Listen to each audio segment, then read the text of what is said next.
If they don't challenge for the division in 3 years, are you chopping heads? That's... Yes. If I see progress with this franchise, I'm willing to give him that 4th year. But after 3 years, if they don't win the division, I think it's a coaching issue. I sure as hell don't believe it'll be a GM issue. And I believe after next year, you're getting 3 full drafts, 3 full off seasons of Brad Holmes, and there are no excuses for any head coach. I don't care who it is, Dan Campbell, your mother, I don't care who. There is no excuse not to contend for the division in year 3. If there was ever a guy to turn it around, it would be under his leadership. And I believe that is Brad Holmes. You look a little tired this morning. No, Terry... I think I'm getting on his nerve. No. I'm trying to get to the bottom of this. I really am. How much of history do you factor in with this football team? Now, again, I can acknowledge over the last 58 years, pathetic franchise. 1 playoff win. Disastrous head coaching hires. Disastrous front offices. Friends of friends. The accountant. I can go on and on about how bad this football team has been operated and how bad they've been. But I've had 2 years of Brad Holmes, and I think he's doing a hell of a job. I think he's the most qualified GM ever to step into the building in Allen Park. I look at the head coach as, rah-rah, whatever you want to label him, it's fine. I still think it's very early for me to throw him away, even though he frustrated the hell out of me last year. But going into this year, I'm going to learn a lot, Terry, and I think that's where a lot of my... whether you want to call it optimism or just what I'm saying comes from. It comes from, I am going to learn a lot this year. I am going to learn whether or not this guy can coach. I am going to learn how talented this roster is. And I don't expect them to be in the playoffs. I don't expect them to win the division. I don't expect them to contend for the division. Dare I say win a playoff game. Not this year. But 2023 you do. Oh, absolutely. Because I think 3 years is more than enough time to... add talent to your roster, get your quote-unquote coaching philosophy instilled, and make a run for it. If you need more than 3 years, I'm not sure what to tell you. It can be done. All right.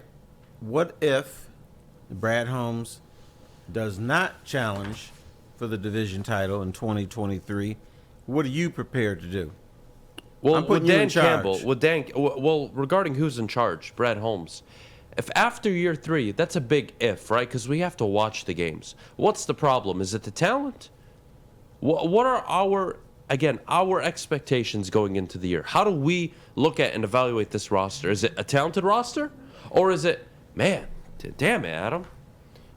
This team still has a lot of holes in it. It's been 3 years. We're having a different conversation, I think, based on that. But after 3 years, if they don't win the division, I think it's a coaching issue. I sure as hell don't believe it'll be a GM issue. I think the GM has added ample talent. I think he's drafted very well. I think he's maneuvered in the draft very well. And I believe after next year, you're getting 3 full drafts, 3 full off seasons of Brad Holmes, and there are no excuses for any head coach. I don't care who it is. Dan Campbell, your mother, her cousin, I don't care who. There is no excuse not to contend for the division in year 3. I think it's on coaching. Okay, I think the talent will be there. And I think it's starting to get there.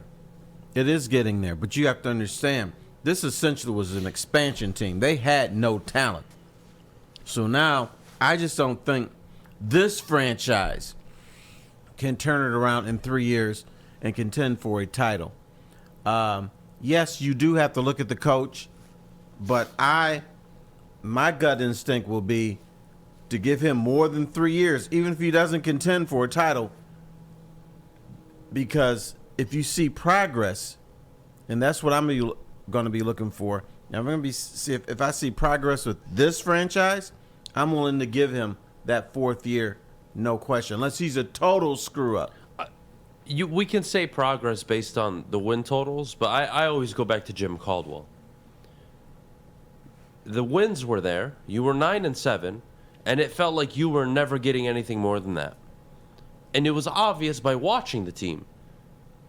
Inability to be aggressive, never challenging some of the dumbest plays I've ever seen in my life, some of the dumbest mistakes made on and off the field, in terms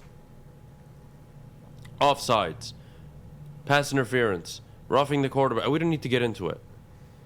And then, of course, for me, Terry, I call it, have I identified your ceiling?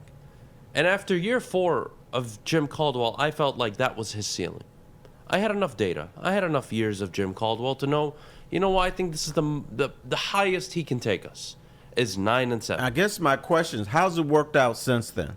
Oh, it hasn't worked out at all. They made a disaster hire in obviously Bob Quinn and Matt Patricia, but that doesn't elevate what Jim Caldwell is. Just because everybody after him has sucked doesn't mean he was some great coach. And you're Nobody's chasing. calling him great. Oh, But I know, this franchise is awful. but you can't elevate him because you're chasing greatness. You're chasing division titles, playoff wins. Notice I'm using an S at the end, not one-off years.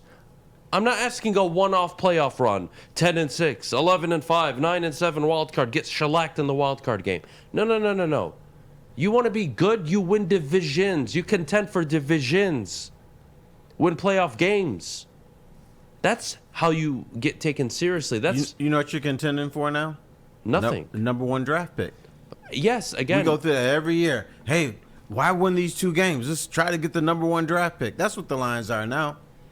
No one thinks about, and then people are like, well, how come they're not on national TV? Because nobody wants to see them play. They're irrelevant.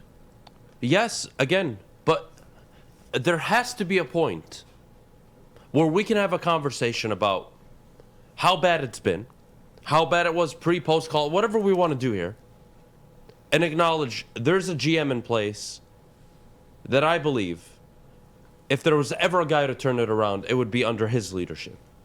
And I believe that is Brad Holmes. Do I believe the head coach is the next Sean Payton, the next Mike Tomlin, 10, 15-year tenure here in Detroit? That would be great. Way too early to say. Really rare for that to happen, but that's what you need. When have the Lions ever had a Hall of Fame-esque head coach? When? Never. When have they had a GM that was respected league round? Or, Never. league wide? Never. I believe they have the GM for the first time ever. Do they have that head coach? I don't know. But they're going to need that type of head coach to win football games. If they don't challenge for the division in 3 years, are you chopping heads? That's based on how I think, yes, right? But you could sway me based on how you perform, right? But you need to see the games. I need to see the games. But if you told me just record-wise, 3-13-1 last year, 7-10 this year, 8-9 next year, or 6-11 next year, or they regress, oh my goodness. I mean, the regressing, I think, would be an automatic chop for me if they regress. If it's a game improvement, they're 8-9 or 9-8. Terry, I'm gonna ask questions and I'm gonna say, hey, what's this guy's ceiling? Because now we can question it, but I want to see. I want to see this book continue. If they win 7 this year and then 9 next year and don't contend for the title or for the division, I still want to see what lays ahead for this coaching staff. And I agree with you, and that's why I think identifying someone's ceiling is so important. When you can identify a coach's ceiling, you're either really happy or you're really sad, especially if you do it early. See, the Bengals didn't listen to public pressure, and they said, look, our team was actually playing good under Zach Taylor when Joe Burrow was available and he was a rookie quarterback, and then he goes down and we lose the rest of the games. We're not going to fire this guy. Dude's a young offensive-minded coach. That's what's working in the league.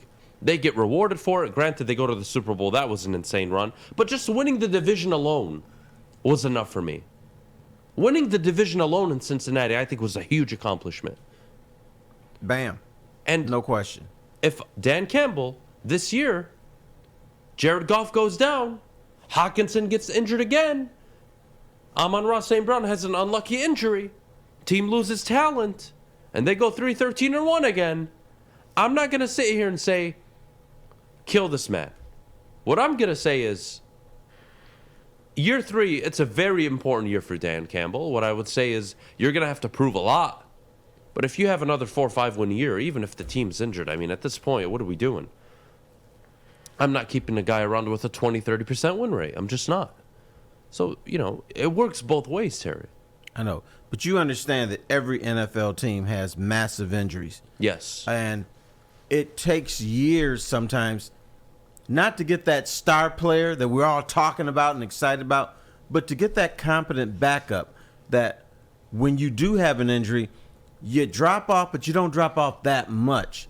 I think the Lions need more than, or Brad Holmes needs more than 3 years to cover those deficiencies that they have when people get injured. Then you have mentally challenged people like DCP1. Would you fire Tomlin? 9 wins, 8 wins, 12 wins, 9 wins? I don't know, a Super Bowl winning head coach? Multiple times, a guy that's been to the Super Bowl? Yeah, that's a different A circumstance. guy that's been to multiple AFC title games? That's won multiple divisions? Yeah, I would not fire that guy. Yeah, that's a keeper. That's a 15, 20-year coach. That's not Jim Caldwell. That's not Bob. That's not Matt Patricia. That's not even Dan Campbell. Unbelievable. What are you going to do? You have to put everything in context. You can't say, oh, this guy won 8 games, so I'm going to fire him. Well, he's got a history. He's proven, and you like to use the term ceiling. He's proven that his ceiling is high. Absolutely. It's a Super Dan Bowl winning Campbell head has coach. not proven that he has a high ceiling, but that's what the next 2-3 years are about. Absolutely.